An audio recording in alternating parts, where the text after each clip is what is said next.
Hey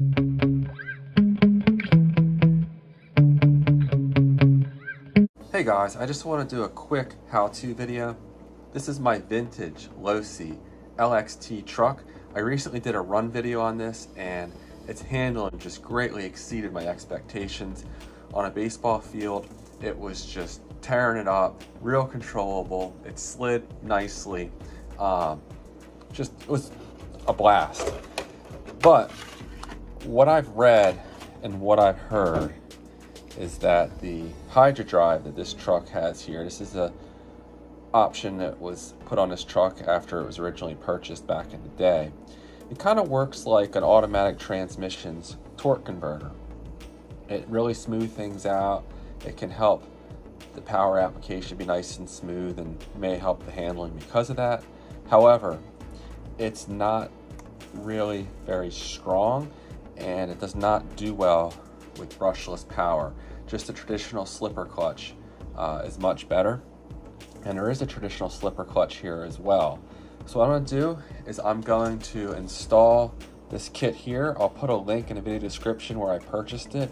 Most places were asking $25 to $30, and there's a hobby shop up in Maine that sent it shipped for a little under $10. So really nice kit here. It includes a couple parts that we'll need to put in the transmission once we pull out that Hydra drive, and it should be a really straightforward bolt-on conversion to put it back to only utilizing the slipper clutch and deleting the Hydra drive system.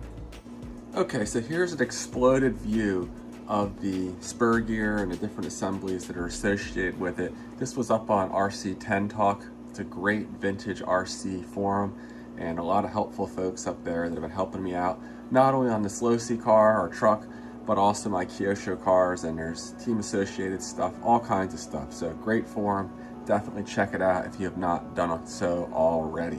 But at any rate, here's the shaft, the threads on the shaft, the slipper clutch, the spur gear. This is a piece that I do not have that I'm gonna need to insert. I believe this piece here is as well, and I'll need a longer spring, all of which should have been included in that kit. And so I'm going to put things together so they look like this and pull out the Hydra drive. One thing that I find a little annoying with these Losi trucks is that all the different nuts and bolts are standard and not metric. So a lot of my tools I have laying around aren't doing what I need to do.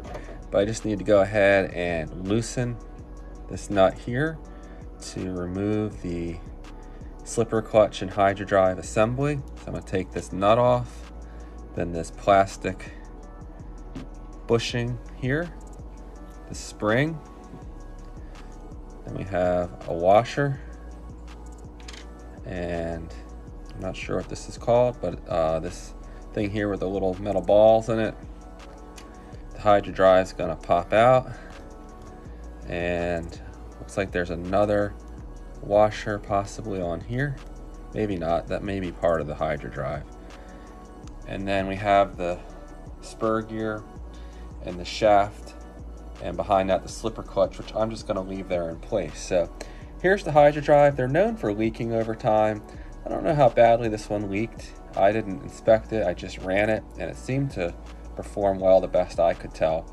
So I may hold on to this in case I sell the truck, or perhaps I'll consider selling it by itself. But there you go, there's the Hydra drive.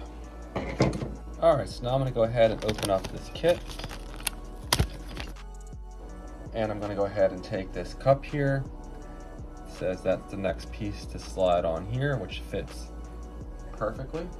Then it needs the metal washer. So we'll slide this on here. Then it needs the thrust bearing assembly. That's the name for this piece here. So that goes on next. It fits in that cup. Then another washer. And the second washer actually needs to be the one here that was on my Losi Hydra drive. So I'm going to go ahead and pop this off.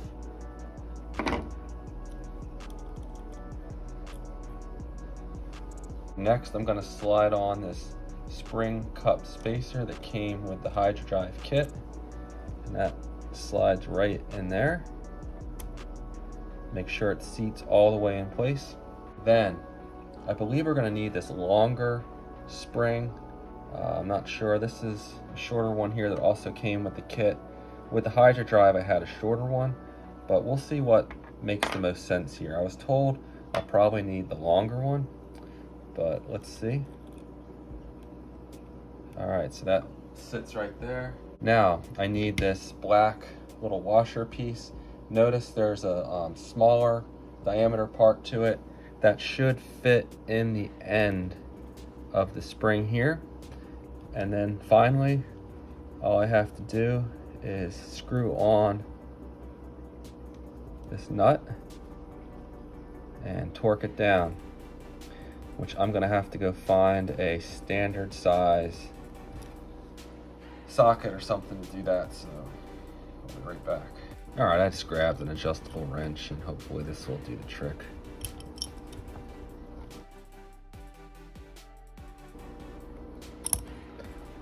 Well, that was unnecessarily cumbersome, but I think it's on there good enough.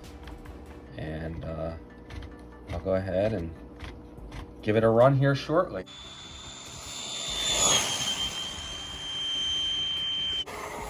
"49 miles an hour. And now all there's left to do is to pop back on the dust cover here. And there we go, it's ready to rip. Thanks for watching. Please consider subscribing and give me a like, and I'll see you on the next one. Take care.